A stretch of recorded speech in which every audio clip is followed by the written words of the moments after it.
வந்துடுவாருன்ட்டு முன்னாடியே எம்ஜிஆர் உறுதி சொல்லியிருந்தாரு. இப்போ முடிவான நேரத்தில் அவர் இறந்துட்டார். இப்போ கல்யாணத்தை நடத்தலாமா வேணாமான்னு யோசனை பண்ணிட்டே இருக்கும்போது தோட்டத்திலேருந்து ஃபோன் வருது அவருக்கு. பார்த்தா ஜானகி அம்மா லைனில் வராங்க. இத்தனாம் தேதி தானே உங்கள் பொண்ணு கல்யாணம் அப்படின்னு. இது என்ன ஒரு விஷயம்னா, நாளைக்கு பின்னாடி வேற யாராவது வந்து எந்த ஆட்சியோ இல்லை கட்சிக்காரங்களோ யாரோ ஒருத்தர் வந்து இவருக்கு பிரச்சனை கொடுத்துடக்கூடாதுங்கிறதுக்காக எனக்கு தெரிஞ்சு எந்த ஒரு முதலமைச்சரும் செய்யாத விஷயம் அவருக்கு பத்திரப்பதிவு செய்து இல்லையா? எல்லாரும் இருப்பாங்க. ஆனால் அவர்களுக்கும் தெரியாமல் ஒரு செய்தி போய் சேர வேண்டும் என்று சொன்னால், ஒரு பொருள் போய் சேர வேண்டும் சொன்னால், அந்த பொருள் நான் தான் எடுத்துக்கொண்டு போவேன். தலைவர் கூப்பிட்டு அந்தரங்கத்திற்கு வைத்துக் கொள்கிறார் என்றால் என்னுடைய உழைப்பு எந்த அளவுக்கு இருந்திருக்கும். தமிழ் மக்கள் எவ்வளவு வீரத்தோடும் வேகத்தோடும் இந்த சுதந்திர போராட்டத்தை சந்தித்தார்கள் என்பதை நீங்கள் நினைவில் கொள்ள வேண்டும். சுதந்திர போராட்டத்தை பற்றி எழுதுகிற வரலாறெல்லாம் வடக்கே இருந்து எழுதுகிறார்கள். தவறு. தெற்குதான் சுதந்திர போராட்டம். இந்த மண்ணிலே முதலில் பிறந்தவன் தமிழன்.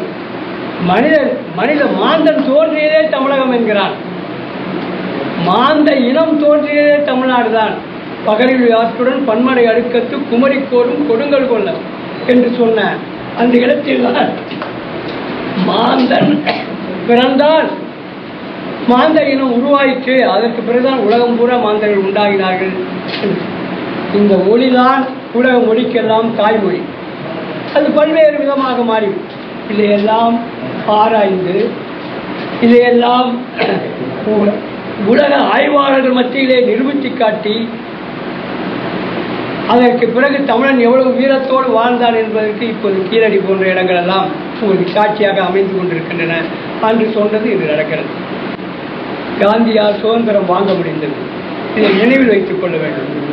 இத்தனை போராட்டங்களும் நடந்த பிறகுதான் வெள்ளையன் நம்மை கண்டு பயந்தானே ஒழிய நாம் ஆத்மீக முறையில் உண்ணாவிரத முறையில் நாம் சுதந்திரம் பெற்றுவிட முடியவில்லை. ஆனால் காந்தி அவர்கள் தன்னுடைய நேர்மையான உண்மையான ஒரு சத்திய போக்கான ஒரு நிலைப்பாடை எடுத்தார். அந்த நிலைப்பாட்டில் நாம் எல்லோரும் ஒன்று கூடினோம். அந்த நிலைப்பாடு நமக்கு ஒரு வாய்ப்பாக அமைந்தது. அதுதான் வெற்றி. ஆனால் சுதந்திர போராட்டம் என்பது வீரமிக்க போராட்டம். தமிழர்கள், அதிலும் தமிழர்கள் தான் அதிக அளவிலே பங்கெடுத்த சுதந்திர போராட்டத்துக்காக பாடுபட்டார்கள் சொல்லுகிறார் காந்தி. காந்திக்கு பிள்ளையாரே தில்லையாடி வள்ளியம்மை. இந்த தெருவுக்கு பேர் கூட தில்லையாடி வள்ளியம்மை திருதான். இந்த தில்லையாடி வள்ளியம்மையை பற்றியெல்லாம் எல்லோரும் தெரிந்து கொள்ள வேண்டும். இங்கே இந்த விழாவிலே ஏதாவது ஒரு சுதந்திர போராட்டத்தினுடைய புத்தகம் கொடுப்பார்கள் என்று நான் நினைத்தேன். சத்திய சோதனையாக இருந்தாலும் சரி, எந்த புத்தகமாக இருந்தாலும் சரி, சுதந்திர போராட்டத்தை பற்றி எல்லோருக்கும் தெரிய வேண்டும் என்பது அல்ல. எல்லோரும் நீங்கள் தெரிந்தவர்கள், ஆனால் உங்களுடைய பிள்ளைகளுக்கு இந்த சுதந்திர போராட்டம் தெரிய வேண்டும். இந்த சுதந்திர போராட்டத்தில் நாம் சிந்திய அத்தனை இரத்தங்களும் எல்லோருக்கும் தெரிய வேண்டும். அப்போதுதான் உணர்வு வரும். நான் 1965 அதாவது இந்த அகவை 15 நான் படித்த பள்ளி ஒரு ஐயருடைய பள்ளி, சார் சிவசாமியர் உயர்நிலைப் பள்ளி, விற்காட்டு பள்ளி, தஞ்சாவூர். அப்பொழுதெல்லாம் பள்ளிகள் இல்லை. எங்கேயாவது ஒரு இடத்தில் உயர்நிலை பள்ளிகள் இருக்கும். கீழ்நிலை பள்ளிகள் தான் அங்கே. அந்த பள்ளியிலே 1965 இந்திய போராட்டம், முதல் போராட்டம் 15 வயதில் கலந்து கொள்கிறது. அந்த பள்ளி ஒரு ஐயர் பள்ளி, ஆங்கிலேயருக்கு உதவியாக இருக்கின்ற பள்ளி. அவர் துப்பாக்கி எடுத்து சுடுகின்றான் மேலே. அது கட்டடத்தை ஏன் சொல்லுகிறேன் என்று சொன்னால், பயமுறுத்துவதற்காக, நம்மளை பயமுறுத்துவதற்காக. அன்றை தொடங்கிய போராட்டம் இன்று வரை நடந்து கொண்டே இருக்கிறதே ஒழிய முற்று பெறவில்லை. முழுமையாக யாரும் அதை செய்யவும் இல்லை. ஆனால் இன்று வரை போராடி கொண்டுதான் இருக்கிறோம். போராட்ட காலத்திலே நான் நின்று கொண்டுதான் இருக்கிறேன். எனக்கு வயது இப்பொழுது 75 வயது ஆகிறது. இங்கே இருக்கின்ற நம்முடைய ராமலிங்கம் போன்றவர்களெல்லாம் நான் இளமை காலத்திலே எவ்வளவு விறுவிறுப்பாக இருந்தேன், யாருடன் இருந்தேன் எல்லாம் அவருக்கு தெரியும். ஆனால் கடைசியில் என்னுடைய உழைப்பை உறிஞ்சிய உண்மை தெரிந்த எம்ஜிஆர் அவர்கள் என்னை தன்னுடைய முக்கியமான அந்தரங்க வேலைகளுக்கு மட்டும் அமர்த்தி கொண்டார். அது பல பேருக்கு தெரியாது. சுபாஷ் போன்ற நண்பர்களுக்கு தெரியும். அந்த அந்தரங்கள் வேலைகள் என்று சொன்னால் அது என்னவென்று உங்களுக்கு சுபாஷ் சொல்லுவார். அந்த காரணத்தை சொல்றதுக்கு முன்னாடி நமக்கு எப்படி நேர்மையான உண்மையானவங்களாம் வந்து தானா வராங்கிறதுக்கான ஒரு உதாரணம் நம்மளுடைய புலவர் ஐயா ரத்னவேல் ஐயா. அவர் சொன்னார் சுபாஷுக்கு தான் தெரியும் என்ன ரகசியம். அதாவது இன்னைக்கு ஏடிஎம் பார்த்துருக்கோம், பேடிஎம் பார்த்துருக்கோம், fund transfer, bank transfer, net transfer என்னென்னோ சொல்றோம்.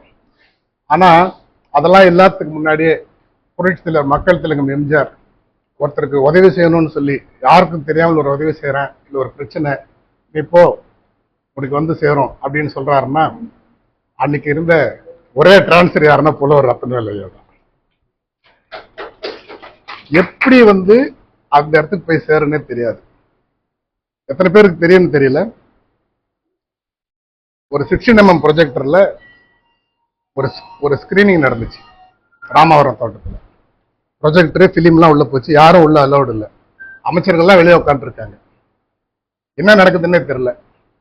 4 மணி நேரம் கண்டினியூ, 4 மணி நேரம் உள்ள எதுவுமே தண்ணிக்குன்னு எதுவுமே உள்ள கொண்டு போக முடியல, லாக் பண்ணிட்டாங்க.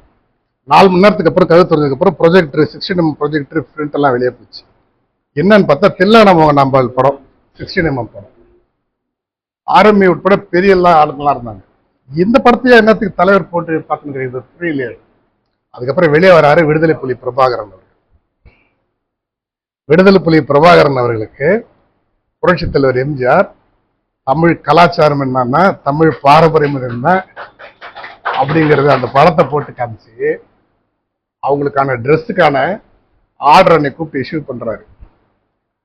அது மட்டும் இல்லை, எத்தனை பேருக்கு தெரியுமோ தெரியாதோ, முதல் தொகையாக அவருடைய போராட்டத்துக்கு வலிமை சேர்ப்பதற்காக 2 கோடி ரூபாய் முதல்ல கொடுத்தாரு.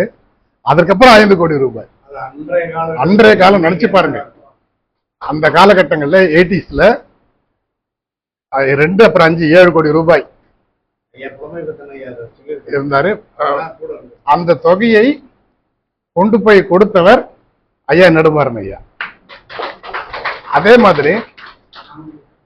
மாதிரி பாத்தீங்கன்னா நிறைய பேருக்கு இதெல்லாம் வெளியில பதக்கல்ல தெரியக்கூடிய விஷயங்கள். அமைச்சர் கூட தெரியாம யாருக்காவது எம்ஜிஆர் உதவி செய்யணும், ஒருத்தர் கஷ்டம் வராங்க அவங்களுக்கு செய்யணும் அப்படின்னு சொன்னா அந்த குடும்பம் ஒருத்தர் எதிர்பார்த்துட்டு இருக்கும். அந்த முகம், அந்த தலை தெரியுதான். அந்த தலை எதுன்னா நம்மளுடைய புலவர் தலை. புலவர் தான். அதாவது எந்த அளவுக்கு ஒருத்தர் மேல நம்பிக்கை இருந்தா புரட்சி தலைவர் யாருக்கும் தெரியாமல் ஒருத்தருக்கு உதவி செய்யணும்னு சொன்னா அந்த பணத்தை கொண்டு போய் கொடுக்கக்கூடிய நபரா இவர்கிட்ட அந்த பொறுப்பை படிச்சிருப்பாரு.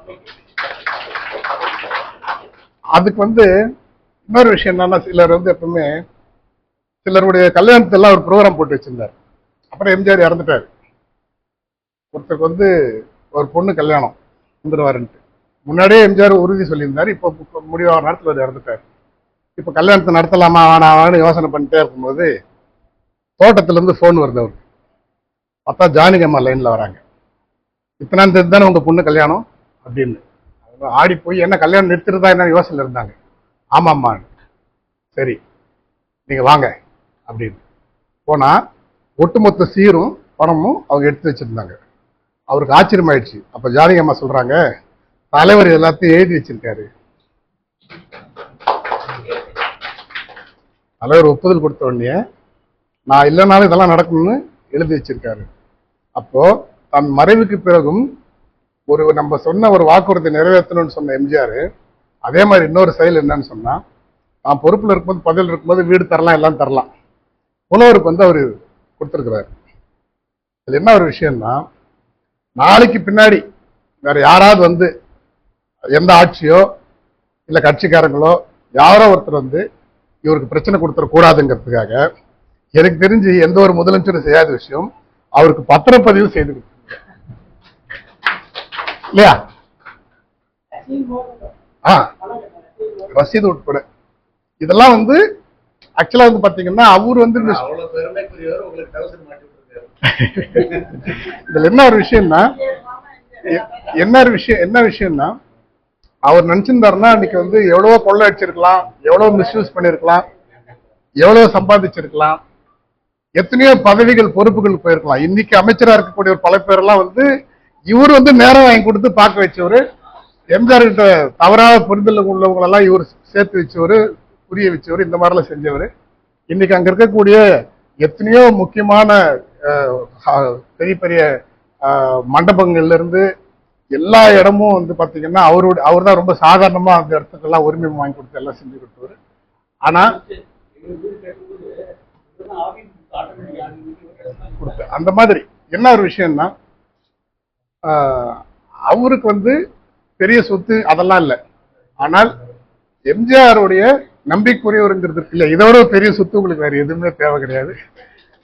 ஸோ அப்படிப்பட்ட புலவர் இங்க வந்திருக்காரு. கேட்ட எல்லோரும் உதவியாளராக இருப்பாங்க, பிஏ இருப்பாங்க, அவங்கெல்லாம் இருப்பாங்க, எல்லாரும் இருப்பாங்க. ஆனால் அவர்களுக்கும் தெரியாமல் ஒரு செய்தி போய் சேர வேண்டும் என்று சொன்னால், ஒரு பொருள் போய் சேர வேண்டும் என்று சொன்னால், அந்த பொருள் நான் தான் எடுத்துக்கொண்டு போவேன். என்னுடன் உடனும் நிறைய பேர், பல பேரை காணும், சில பேர் இருக்கிறார்கள் உயிருடன்.